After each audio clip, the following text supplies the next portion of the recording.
another cold video.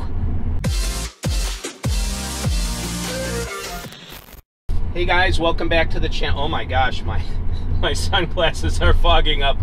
Welcome back to the channel. So for today's video, I am testing out how much energy the cabin heater uses based on the Scan My Tesla app.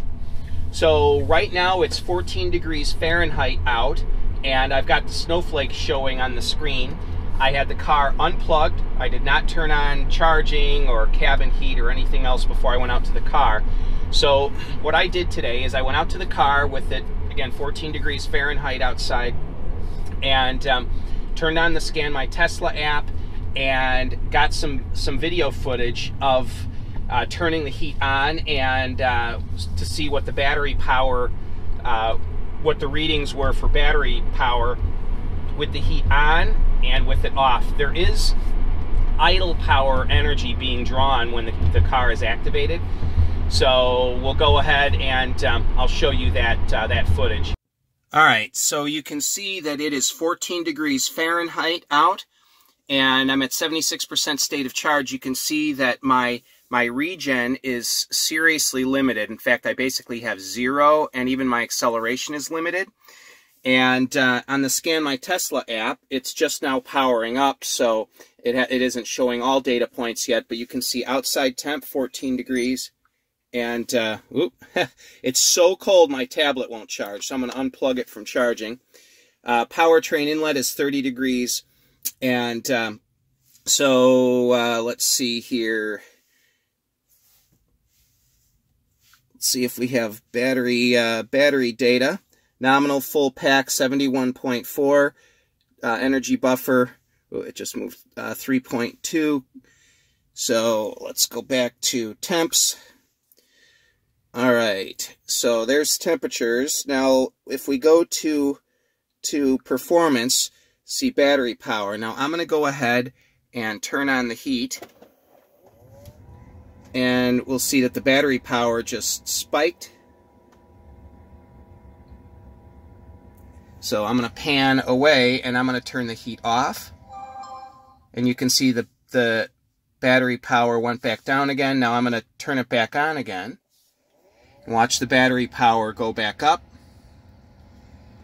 So let's sit for a little bit and see where the battery power kicks up to, because this is the true amount of energy that the heat system is using.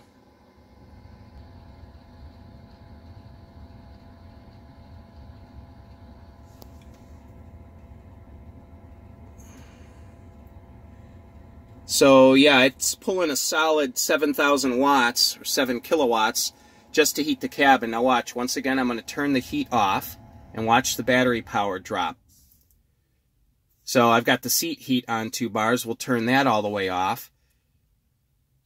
So just idle energy is 400 watts. There's 3 bars of seat heat, about 100 watts of energy being drawn by the seat heater, and then there's the cabin heat again, and you can see the battery power climbing. So it looks like 7. I've heard it was the cabin heater was anywhere from 7 to 8 kilowatts. So that looks to be pretty legitimate. So as you can see, the heater draws in excess of, in excess of about 7,000 watts just the heater by itself to warm up the car, and so that's pretty substantial. And I've been told it was anywhere from 6,000 to 8,000 watts is what the cabin heater would generate. And I know people are going to ask, is it a resistive heater or not?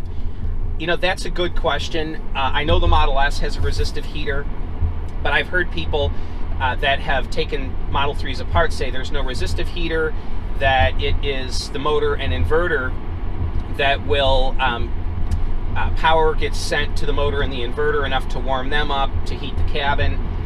Don't know if that's the case or not, but I can tell you that I also asked Tesla of Highland Park about it, and the service manager, he's not a tech, but the service manager didn't know.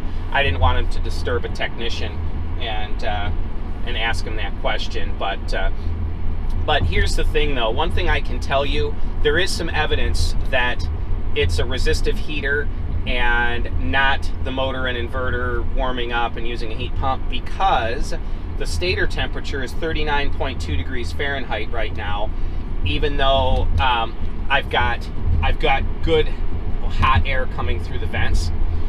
So yeah, it is. It's definitely there is a resistive heater. Now, is it possible that there's also a heat pump that once the motor and inverter warm up, that the car scavenges power or heat from them to warm the cabin? I honestly don't know. But all I know is I've got nice warm air coming through the vents at this point, and yet the stator temperature and the cell temperature, the stator temperature is 39.2 degrees Fahrenheit. The cell temperature is 29 degrees Fahrenheit, and I've got the snowflake on the screen, so those items obviously aren't warm, and yet I have cabin heat. So there's got to be a resistive heater in the system somewhere. So that's that. So this information regarding how much energy the heat system uses is important for a number of reasons that I can think of. Number one, while you're driving, turning the heat on, you're going to be drawing 7,000 or 8,000 watts more energy than you would be just driving. And right now, I'm maintaining 43 miles per hour, and I'm drawing 15 kilowatts to do that. And so you can keep a sort of a rough track of, with the app, of how much energy you're using while driving, with the heat on or without, and you can.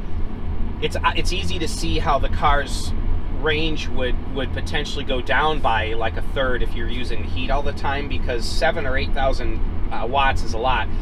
Now, bear in mind, once the cabin is up to temperature, it won't continue to draw that 7,000 or so watts of energy, because you're not running the heater full bore. What happens is the heater will turn off when the cabin's up to temperature, and then as it cools, the heater will turn back on again, and it will cycle on and off.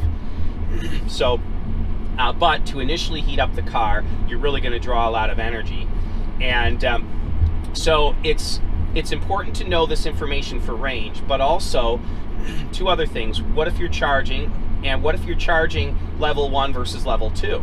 Level 1 is plugged into 120 volt outlet, and you only get a very small amount of charging energy, anywhere from 4 to 6 miles per hour of driving range plugged into level 1 with this car. Level 2, you get like 30-ish, 30 to 33, sometimes as high as 35 miles of driving range for every hour it's plugged in. Well, that's fine, but then if you plug the car in and turn the heat on, the car charges at 8,000 watts on level 2. The charge cord that Tesla supplies, my car charges at 8,000 watts.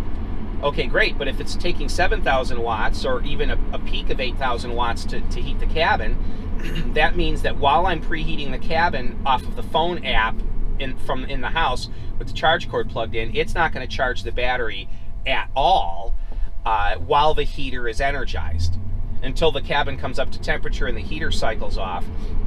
Then it will start pumping current into the battery. So, and if you're plugged into level 1, oh my goodness, if you try to warm the cabin, you're not drawing enough energy from the wall outlet to even run the heater at full bore, let alone add any energy to the battery at all while charging. So just something that I wanted to throw out there and show you guys. This is it's a pretty important data point, and I think all of us can benefit from knowing more about the car. So anyway, that's today's brief video. I'm going to try to do more just small videos like this, just kind of showing one item at a time. I don't want to overload you guys with too much information in one long video. So anyway, if you have any questions about the car, let me know. Go ahead and consider subscribing. Click the subscription. Also, click the notification bell. So anyway, thanks guys for tuning in. And if you have any questions, again, leave them in the comments section below. So, got to run a couple quick errands, get back to the shop to fill screen mount orders. So, thanks, guys. Have a great day. Bye-bye now.